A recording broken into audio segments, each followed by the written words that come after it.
বাংলাদেশের এমপি মন্ত্রী বর্তমানে যারা আছে প্রধান উপদেষ্টা তারা সবাই প্রবাসী করে হাতিয়ার হিসেবে ব্যবহার করে।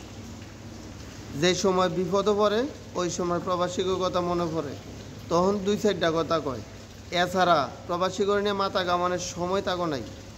যেই প্রবাসীরা দেশটা আগলায় রাখার চেষ্টা করে সেই প্রবাসীকে গোয়ার ভিতরে বাস পড়ে তারা। ঠিক আছে, এই যে প্রধান উপদেষ্টা উনি কি কইছিল? উনি কইছিল প্রবাসী করে নাকি ভিআইপি মর্যাদা দিব এয়ারপোর্ট।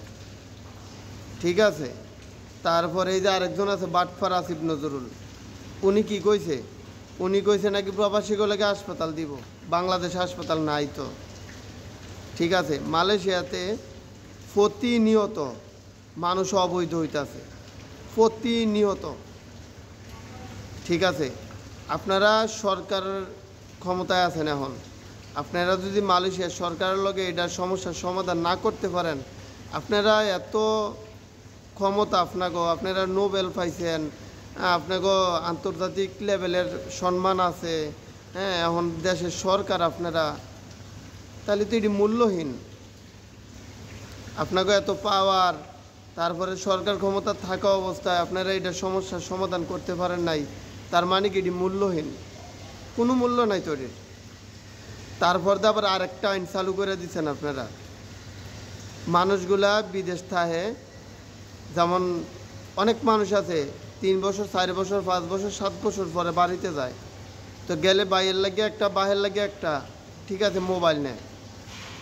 আপনারা সেটাও দিয়েছেন গোয়া মাইরা 59% ব্যাট দিতেও আপনি করে। তো একটা কাজ করেন, যেই লোকগুলা বিদেশে থাকে যারা প্রবাসী, তাকেও বাড়ি ঘর ধন সম্পদ সব আপনারা লিখে নেন গা। কী করবেন? আপনারা তো অভাব ক্ষুধার্ত, আপনারা ক্ষুধার্ত, এছাড়া কিচ্ছু কোয়ার নাই। হাজার হাজার মানুষ মানবতার জীবনযাপন করতেছে মালয়েশিয়া, হাজার হাজার মানুষ। সবাই ভিডিও করে না ভাই, সবাই ভিডিও করে না। আমরা তো বাস্তবে এই জায়গায় দেখি, সব মানুষের কান্দাগুলো দেখি। ঠিক আছে, সবাই ভিডিও করে না, ফেসবুক আয়া কয় না, ইউটিউব আয়া কয় না, টিকটক আয়া সবাই কয় না, বুঝছেন? আপনারা সবাই একদিন দুনিয়া থেকে যাইতে হইব, যাওয়ার আগে কিছু বালা কাজ করে যান। যেহেতু ক্ষমতাতে আছেন, ক্ষমতা পাইছেন, রাষ্ট্রীয় দায়িত্বে আছেন, ঠিক আছে, রাষ্ট্রের জনগণের ভালো কিছু একটা করে দিয়ে যান, যাতে মরার পরে মানুষ ভালো কয়। এমন কাজ করে দিয়ে যান না যাতে মরার পরে মানুষ গালি দেয়।